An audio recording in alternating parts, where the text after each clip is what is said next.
What's good, all my iPhone 7 Plus users, man? If you guys just watched the Apple keynote, you might be sad a little bit.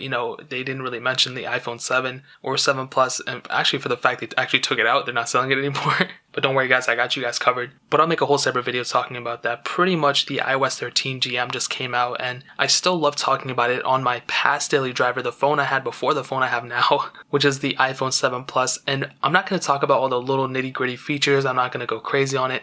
I'll save that for next week's video because the iOS 13 official version is coming out next week, so I'll talk about it at that point. But what I can tell you about it now, dude, is like, iOS 13 has been a trip, but specifically for the GM, there's not that many crazy features added. It's still exactly the same as it was before. However, you cannot do an over-the-air, even if you're on a previous version of the beta.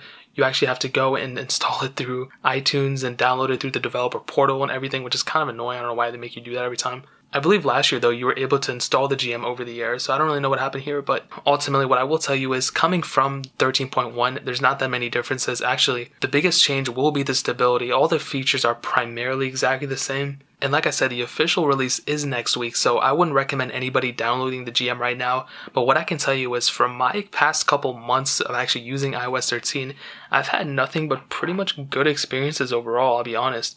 Now, it hasn't been like the greatest experience ever. I did have some troubles with my 7 Plus and even my iPhone 7, but overall, it's been a pretty good experience. Now, I will tell you, whenever I'm updating my iPhone 7 Plus to iOS 13, let's say beta 1, beta 2, whatever, I never had a problem updating. Like, it didn't have too many boot loops, but I did have some heat issues sometimes when I was updating my iPhone would get randomly hot sometimes, this one specifically.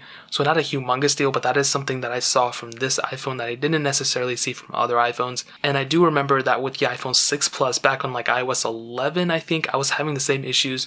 So this is probably just one more iteration of those updates. It's not that big of a deal to me, but it's something that I did have to kind of say. But like I said, I've been super happy with iOS 13. I did kind of dog on it a little bit because of the battery issues and sometimes the stability, but right now it seems like it's good enough for me. There is still a little bit of lagginess, but I think overall it's super decent. And if you're coming from iOS 12, I think you're going to love the features. And one thing I love about iOS 13 is that all the new features that are added aren't necessarily for like the newest of iPhones. So like 11 Pro and 11 Pro Max and the 10s Max, all those iPhones. Yes, those are still getting a lot of cool features that probably this one isn't getting, but I would say like 95% of the features, you're going to get them on the 7 Plus as well, which I love seeing. Now, I did run a benchmark, and on the previous version of iOS 13, I don't know if it was 13.1 or whatever, so this was August 27th, maybe it was 13.1, I don't remember, but I did downgrade, so probably it was 13.1. I had a multi-core score of 171,697, and I just reran it, and it actually did go down a little bit to 164,541.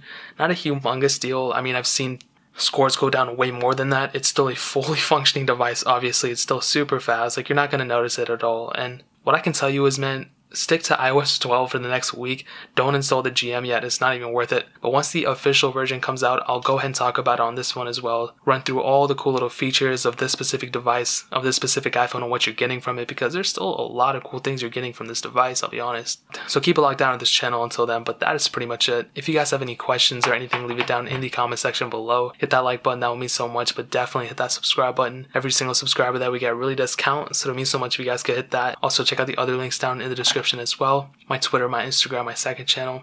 All those links are linked down below. I'd really appreciate it if you guys could check it out. But more importantly than everything else, I love every single one of you guys. Hopefully I'll catch you guys in the next video. Peace out till then.